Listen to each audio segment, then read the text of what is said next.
Shalom anak-anak, selamat datang di pembelajaran Bahasa Indonesia hari ini. Ibu harapkan dimanapun kalian berada pada saat ini, kalian masih tetap dalam keadaan sehat dan juga masih tetap dalam keadaan yang fit ya anak-anak, supaya ketika kalian mengikuti pembelajaran pada hari ini, kalian bisa mengikutinya dengan maksimal dan juga dengan baik. Nah anak-anak, pembelajaran bahasa Indonesia hari ini akan melanjutkan dari materi yang sebelumnya, yaitu mengenai pola-pola. Sekarang kita akan melihat dari segi kaidah kebahasaan teks iklan, slogan, dan juga poster. Adapun tujuan pembelajaran kita pada hari ini yaitu yang pertama, siswa mampu mengidentifikasi pola kebahasaan teks, iklan, slogan, dan poster. Yang kedua, siswa mampu menganalisis pola kebahasaan teks iklan, slogan, dan poster. Yang ketiga, siswa mampu menentukan pola kebahasaan teks iklan, slogan, dan juga poster yang guru berikan. Dan yang keempat, siswa mampu membuat teks iklan, slogan, dan poster dengan pola kebahasaan yang sesuai dengan kaidah kebahasaan yang telah guru ajarkan. Nah, mungkin dari 4 tujuan pembelajaran ini terlihat cukup padat ya anak-anak, akan tetapi kita akan mencoba untuk bersama-sama belajar di setiap tahapan-tahapannya supaya kita bisa sama-sama memahami pembelajaran pada hari ini. Nah, seperti biasa, Ibu akan tetap terus memotivasi kalian di kegiatan pembelajaran bahasa Indonesia ini supaya meskipun materi kita banyak dan juga padat, kita tetap semangat ya anak-anak. Jangan mengeluh tapi tetap jalankan saja, nanti juga akan terselesaikan dengan sendirinya. Nah, kita akan masuk ke dalam kaidah kebahasaan iklan yang pertama. Dalam iklan terdapat 5 kaidah kebahasaan. Yang pertama yaitu iklan akan mengandung kaidah kebahasaan yang persuasif. Ya tentu saja anak-anak, karena iklan memberi kesan untuk mengajak dan juga mendorong setiap orang-orang yang ada di sekitarnya untuk mau mencoba, untuk mau menawarkan produk dan lain-lain sebagainya. Nah, yang kedua yaitu iklan memiliki daya tarik, yaitu kalimat-kalimat yang ditampilkan dalam satu buah iklan biasanya sederhana dan juga mudah diingat oleh pembacanya, sehingga ketika pembacanya membaca satu buah iklan, mungkin di banner atau juga di dalam radio atau mungkin juga ketika lagi menonton, nah orang-orang mudah mengingat kalimat-kalimat tersebut anak-anak, sehingga iklan tersebut menjadi menarik karena mudah diingat dan orang-orang jadi terpacu untuk mengingat kembali dan mengingat kembali. Selanjutnya, iklan tentu saja akan menyampaikan informasi. Nah, untuk itu, kaidah kebahasaan yang digunakan di dalam iklan harus menggunakan bahasa yang informatif, bukan bahasa yang hanya menyatakan saja, tapi bahasa yang memberikan dan mengandung juga informasi di dalamnya. Yang keempat yaitu tentu saja dalam iklan harus memuat fakta, akan tetapi tidak juga fakta, ada juga opini. Nah, sebentar anak-anak. Nah, dalam fakta tersebut ada sesuatu hal atau hal yang nyata yang juga dipertanggungjawabkan dalam sebuah iklan. Contohnya mungkin iklan Yakult, katanya cintai ususmu, minum Yakult tiap hari. Nah, hal apa atau fakta apa yang akan terjadi jika kita minum Yakult tiap hari? Apakah benar usus kita akan sehat? Nah, kata-kata itu harus dipertanggungjawabkan oleh si penerbit iklan tersebut. Untuk itu dalam iklan juga akan dimuat fakta dan juga opininya. Selanjutnya itu mengandung singkatan. Mengapa mengandung singkatan? Supaya orang-orang yang membaca juga jadi mudah mengingatnya anak-anak. Tanpa kalian sadari, jika ada satu buah singkatan, kalian akan lebih cepat memahami dan juga mengingat suatu kalimat atau kata tersebut. Nah, selanjutnya Ibu sudah memberikan contoh ya anak-anak di sini. Nah, kalian bisa lihat ya anak-anak di sini. Promo Suzuki Ertiga paket lebaran. Nah, itu merupakan kalimat persuasif. Mengapa? Karena kalimat ini mengajak atau mengundang orang lain untuk mau membeli mobil Suzuki ini karena ada paket lebarannya, mungkin akan terlihat lebih murah seperti itu. Yang kedua, nah di sini menyampaikan opini dan juga fakta. Nah, faktanya itu ketika si penjual ini menjual mobil Suzuki, maka dia sudah dapat memastikan bahwa dia menjual segala jenis warna, segala warnanya ada di bagi dia. Lalu dia juga menjanjikan akan memberikan bonus. Nah, Dan juga dia mengatakan kalau misalnya ada juga mobil-mobil seperti ATV, pick up, Swift dan lain-lain sebagainya, dan mobil-mobil tersebut siap dia kirim kemanapun juga. Nah, yang ketiga yaitu ini memiliki daya tarik. Si penerbit iklan menampilkan mobil yang akan dia jual sebisa mungkin, sebagus mungkin. Mengapa? Supaya ketika pembeli dan juga orang-orang peminatnya ingin melihat atau ketika membuka iklan tersebut menjadi tertarik dengan barang yang dijualnya, sehingga barang dijual tersebut laku, seperti itu. Nah, anak-anak bisa ya, ini seribu kotakan ini besar ini. Nah, semuanya ini mengandung informasi karena menggunakan bahasa-bahasa yang informatif. Contohnya ini ready stock, yaitu stoknya ada, stoknya sudah tersedia berbagai warna, seperti itu. Ini untuk iklan, bisa kalian perhatikan ya anak-anak. Nah, setiap kaidah kebahasaan ini tentunya akan tampil dalam satu buah iklan ya anak-anak, terutama dari bahasa yang persuasifnya. Mengapa? Karena tujuan iklan pada akhirnya itu untuk mengajak orang-orang untuk membeli atau menawarkan produk tersebut. Jadi bahasa yang digunakan tentu saja harus bahasa yang persuasif.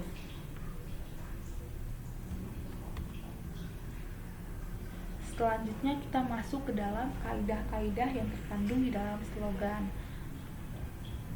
Kaidahnya ada 4 anak-anak. Yang pertama yaitu kalimat slogan akan selalu tampil dengan kalimat-kalimat yang pendek. Mengapa? Agar orang-orang mudah mengingat slogan tersebut. Jika slogan terlalu panjang, mungkin akan lebih sulit mengingatnya anak-anak, karena slogan bertujuan untuk selalu diingat oleh pembacanya. Yang kedua yaitu pilihan kata-kata yang ditampilkan dalam satu buah slogan itu biasanya menarik, sehingga orang-orang ketika membacanya akan tertarik untuk memahaminya anak-anak. Biasanya tidak hanya menarik, tapi juga mudah diingat dan juga pendek. Jadi benar-benar lah orang ketika membaca slogan tersebut dia bisa memahami bahwa oh, slogan ini maknanya adalah ini, oh, slogan ini mengajak kita untuk melakukan hal ini, seperti itu. Nah, tentu saja yang ketiga yaitu selalu mengandung kalimat persuasif. Mengapa? Karena pada akhirnya kalimat slogan juga mengajak orang-orang lain atau pembacanya untuk melakukan sesuatu, atau mungkin untuk melaksanakan sesuatu, atau mungkin untuk berperilaku seperti apa yang diinginkan oleh si pembuat slogan tersebut. Yang selanjutnya itu memperhatikan kepaduan bunyi. Jadi dalam slogan biasanya kalimat-kalimat yang sudah ditentukan pun mempunyai kesamaan bunyi anak-anak. Nah, jika kalian masih bingung, Ibu akan langsung tampilkan contohnya saja ya.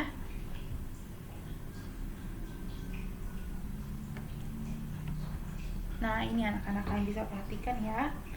Nih, kalimat singkat pilihan kata menarik. Nah, ini kalian perhatikan, rajin, pangkal, pandai. Ini hanya mengandung 3 kata saja, tapi itu sudah menjadi satu buah kalimat yang padu dalam satu buah slogan. Yang kedua, hemat, pangkal, kaya. Nah, hanya 3 kalimat saja, tapi kan sudah tahu kan, jika kalian hemat maka kalian akan kaya, seperti itu. Yang ketiga, kebersihan, pangkal, kesehatan. Nah, semuanya hanya mengandung 3 kata saja, tetapi sudah membentuk dari 3 kalimat slogan.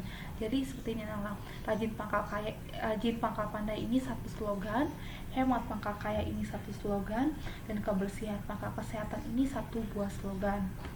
Seperti itu. Lalu bisa kalian lihat ya anak-anak, bahwa setiap kalimat yang terkandung dalam slogan ini merupakan kalimat persuasif. Mengapa? Contohnya, rajin, pangkal, pandai. Nah, si pembuat slogan mengatakan jika kamu rajin maka kamu akan pandai. Untuk itu maka kamu harus rajin, seperti itu. Jadi dia seperti meminta pembacanya untuk mau rajin supaya pembacanya menjadi pandai. Yang kedua, hemat, pangkal, kaya. Nah, si penulis ini mengatakan jika kamu hemat-hemat uang kamu, maka kamu akan kaya nantinya. Nah, untuk itu maka kita tidak boleh boros atau tidak boleh lapar mata seperti ingin membeli segala sesuatu. Nah, itu juga artinya dia mengajarkan orang lain untuk mau berhemat-hemat. Yang ketiga, kebersihan, pangkal, kesehatan. Nah, dia memberi jaminan bahwa jika rumah kita bersih, atau jika kita bersih atau apapun yang akan kita lakukan itu bersih, maka kita akan sehat. Nah, ini juga mengandung kalimat persuasif. Mengapa? Karena dia mengajak orang lain untuk mau bersih supaya orang lain itu sehat. Seperti itu anak-anak. Nah,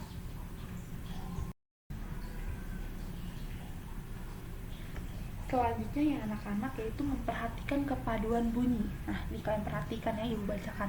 Rajin, pangkal, pandai. ini keduanya sama-sama memberikan akhiran i di setiap akhir bunyinya.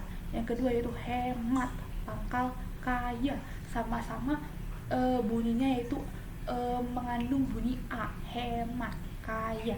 Nah, yang ketiga yaitu kebersihan, pangkal kesehatan, sama-sama ada an di balik atau di akhir bunyi kalimat tersebut. Jadi supaya orang makin mudah mengingat, maka dia menyamakan bunyi dari setiap awal kata yang pertama dengan awal kata yang akhir, supaya orang-orang lebih cepat mengingatnya anak-anak. Hal ini juga bisa membantu kita untuk lebih mudah mengingat setiap slogan-slogan anak-anak. Selanjutnya kita masuk dalam kaidah kebahasaan poster. Poster mengandung 3 kaidah kebahasaan. Yang pertama tentunya poster harus mengandung bahasa yang singkat dan juga padat. Mengapa? Karena dalam poster itu tentunya akan menjadi padat informasi anak-anak. Untuk itu setiap kalimat yang akan, contohnya nih, ada gambar, tentunya ada kalimatnya. Nah, kalimat yang berada di samping gambar tersebut harus menjadi kalimat yang singkat dan juga padat. Mengapa? Supaya ketika orang membaca kalimat tersebut, orang bisa langsung memahami apa tujuan dan apa alasan orang tersebut menampilkan kalimat tersebut dan mengapa gambarnya seperti ini. Seperti itu anak-anak. Apalagi poster ini memiliki perpaduan yang unik ya anak-anak, antara gambar dan juga tulisannya. Ada gambar, ada tulisan, ada gambar, ada tulisan. Seperti itu. Yang kedua yaitu tentu saja akan menggunakan bahasa-bahasa yang menarik, supaya ketika orang membaca, orang-orang menjadi tertarik untuk semakin memahami bahasa yang ditampilkan dalam poster tersebut. Selanjutnya tentu saja poster akan menampilkan bahasa-bahasa yang persuasif. Mengapa selalu bahasa-bahasa yang persuasif? Karena pada akhirnya slogan, iklan, dan juga poster bertujuan untuk mengajak orang lain atau mendorong orang lain untuk melakukan sesuatu anak-anak. Maka dari itu, maka ketiga-tiganya akan sama-sama menggunakan bahasa yang persuasif. Nah, ini kalian perhatikan ya anak-anak, yang di sini bahasa yang persuasifnya itu terlihat dari kalimat yang ini, agar sehat, selamat, dan produktif. Nah, ini seperti menyarankan orang lain supaya kalian itu bisa sehat dan juga produktif selama masa pandemi ini, maka kalian harus melakukan 5R ini anak-anak, seperti itu. Nah, di sini mengapa tidak persuasif? Karena si penulis dari poster tersebut itu mengajak orang lain untuk mau melakukan sesuatu yang mendorong atau yang akan menjadikan mereka produktif dan juga sehat selama masa pandemi, seperti itu. Nah, yang kedua yaitu, nah di sini bahasa yang menarik. Nah, kalian perhatikan di sini hanya tampilkan 5R. 5R ini apa saja? Ringkas, rapi, resik, rawat, rajin. Nah, kalian akan lebih cepat memahaminya anak-anak. Mengapa? Karena singkatan dari bahasa tersebut itu mendorong kalian untuk lebih mudah memahami setiap informasi yang diberikan di dalam poster tersebut. Yang ketiga yaitu ringkas dan juga padat dan juga jelas. Kalimatnya tentu saja ringkas, padat, dan jelas. Di sini mungkin kalian sudah membacanya anak-anak, tapi setiap kalimat yang ditampilkan dari setiap kata dari rapi, ringkas, resik, rawat, dan rajin itu merupakan kalimat-kalimat yang ringkas, padat, dan juga jelas. Contohnya lakukanlah dan ditampilkan di dan seperti itu anak-anak. Ibu juga sulit membacanya anak-anak. Nanti kita akan coba memahaminya lebih lanjut untuk kalimat ringkas, padat, dan juga jelas. Karena di sini ternyata gambarnya tidak terlalu terlihat. Nanti kalian akan langsung lihat di contohnya yang dalam proses kalian nanti membuatnya. Nah, ini anak-anak. Pada akhirnya ringkasannya yaitu kaidah kebahasaan dalam teks iklan, slogan, dan juga poster itu akan selalu mengandung yang pertama kalimat ajakan atau persuasif, dan yang kedua kalimatnya pasti akan mudah dimengerti, dan yang ketiga yaitu akan menggunakan sudut pandang subjek. Nah, subjek ini apa? Subjek ini merupakan pelaku atau seseorang yang akan mengambil tindakan. Contohnya nih anak-anak tadi ya. Sebentar. Nah, di sini rajin, pangkal, pandai. Yang dijadikan sebagai pelaku itu ya tentu saja kita nantinya akan melakukan hal tersebut.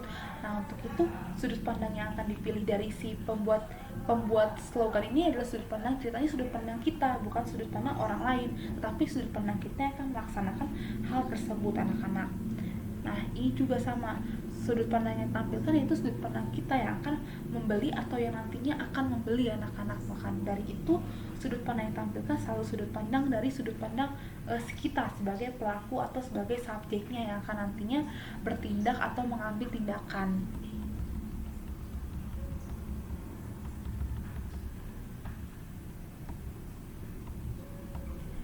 Nah, sekarang Ibu akan memberikan kesempatan untuk mencoba di kertas atau mungkin di Word, terserah kalian dimanapun. Yang penting nanti kalian kumpulkan kepada Ibu di Google Classroom 2 soal ini. Seperti biasa hanya 2 saja anak-anak. Akan tetapi kalian seperti tadi anak-anak tentukan kaidah kebahasaannya dari setiap poster dan juga iklan yang akan Ibu tampilkan ini. Iklan dan juga slogan anak-anak, bukan poster. Ini yang pertama dan ini yang kedua. Bisa kalian perhatikan ya anak-anak. Mungkin Ibu akan biarkan PowerPoint ini selama 1 menit dulu, nanti bisa kalian foto.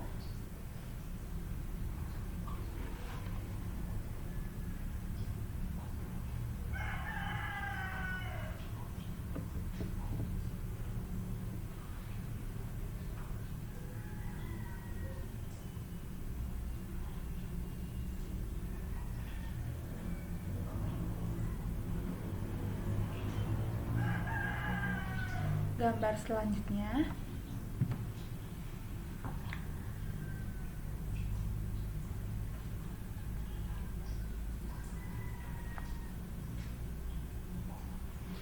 nah anak-anak, 2 gambar tersebut nanti kalian coba pecahkan atau coba kalian tentukan kaidah-kaidah kebahasaan yang ditampilkan di dalamnya.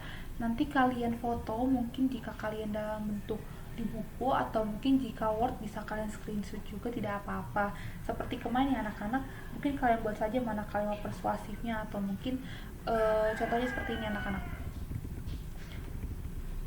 Ini kan dalam bentuk tulisan ya anak-anak, jadi kan tulisnya seperti ini saja. Kalau slogan, kalimat singkat pilihan kata menarik yang mana, nanti tinggal kalian tuliskan saja kata-katanya yang mana. Atau mungkin mengandung kalimat persuasif. Nah, mengapa kalian bilang itu mengandung kalimat persuasif? Nah, mungkin kalian bisa tuliskan alasannya mengapa. Lalu memperhatikan kepaduan bunyi, kalau ada tidak apa-apa, kalau tidak ada juga tidak apa-apa.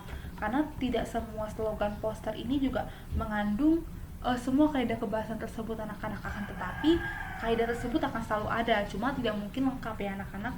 Contohnya ya, kalau kalian lihat iklan yang ada di TV anak-anak, tidak mungkin iklan di TV itu seperti iklan yang ada di koran seperti ini anak-anak. Jadi kaidah kebahasan ini akan disesuaikan juga dengan iklan, slogan, atau poster yang akan diberikan. Nah, jadi kalian tentukan saja yang mungkin kalian ketahui dan juga ada, kalau tidak ada juga tidak apa-apa karena kita masih sama-sama belajar. Nanti pertemuan selanjutnya kita akan bahas kembali mengenai kaidah kebahasaan ini. Baik anak-anak, materi mengenai kaidah kebahasaan ini sudah selesai.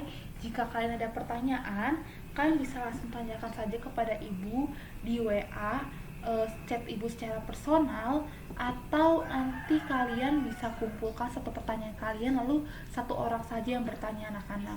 Terserah kalian mau bertanya seperti apa, karena bisa langsung, tapi lebih baik kan langsung chat Ibu secara personal saja supaya nanti Ibu juga coba bantu jelaskan secara personal kepada kalian masing-masing. Baik, pembelajaran bahasa Indonesia pada hari ini sudah selesai. Ibu harapkan kalian bisa memahami materi mengenai kaidah-kaidah kebahasaan ini. Setelah ini kalian juga bisa ulang-ulang lagi anak-anak videonya supaya kalian semakin memahaminya. Apalagi sebentar lagi kita akan melaksanakan formatif 2. Ibu harapkan kalian sudah memahami mengenai kaidah-kaidah kebahasaan ini. Bila tidak paham seperti tadi, coba tanyakan kepada Ibu. Baik anak-anak, pembelajaran pada hari ini sudah selesai. Sampai jumpa, sampai bertemu lagi di pertemuan selanjutnya. Bye-bye anak-anak, tetap semangat ya. Sampai jumpa.